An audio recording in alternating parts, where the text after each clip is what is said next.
Hi everybody, welcome back to another episode of Northern Ag TV. I'm Colton Young on the Northern Ag Network, and today's episode is brought to you by BNSF Railway. BNSF Railway is a proud sponsor of Northern Ag TV with ties to our agriculture industry going back over 175 years. BNSF's heritage played a central role in growing the American West, and today continues to meet the needs of shippers and serving the U.S. ag industry and economy. Well, our network had a fun partnership with Helena Agri Enterprises where we toured some local producers' farms, learning about their operation, their partnership with Helena, and issues in the field. I had the opportunity to visit with Division Agronomist for Helena Agri Enterprises, Michael Larkin, who shared an issue that he's seeing in soils across our region.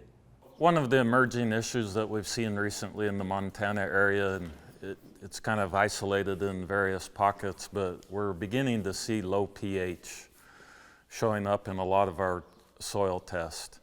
And it's really stratified in the surface 0 to 4 inches. And that's largely because as we've moved to minimum tillage and we've repetitively applied nitrogen fertilizers over the years, we've now neutralized that free lime that's in the soil. And so the soil is moving to an acidic soil pH, and that's causing some issues with us on the production side. Michael Larkin shared the effects that low pH levels have on crops and our soils.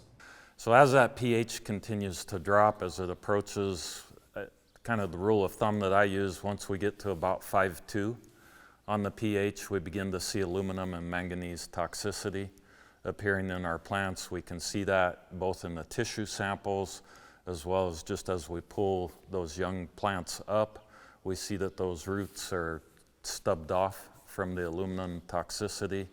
Although this issue can't fix itself, Larkin noted that Helena does have a solution to fixing the low pH levels. Really, the only way that we can handle the pH issue is we have to lime those soils. We've got to be able to bring the pH back up. So it's not going to correct itself. We have to take a corrective action to make that happen. And so the recommendation that we use is lime. That can be broadcast, it could be pelleted lime. We've seen a lot of success putting pelleted lime in furrow with the seed at planting.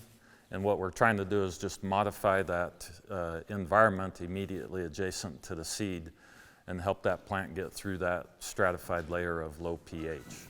Michael Larkin stated that he recommends following the soil testing with Helena's extractor program, sampling tissues to see how the crop will respond. For more information on the soil testing, the tissue sampling, or learning about your soil health, contact your local Helena representative. We'd like to thank BNSF Railway for bringing us today's episode. I'm Colton Young, Northern Ag Network.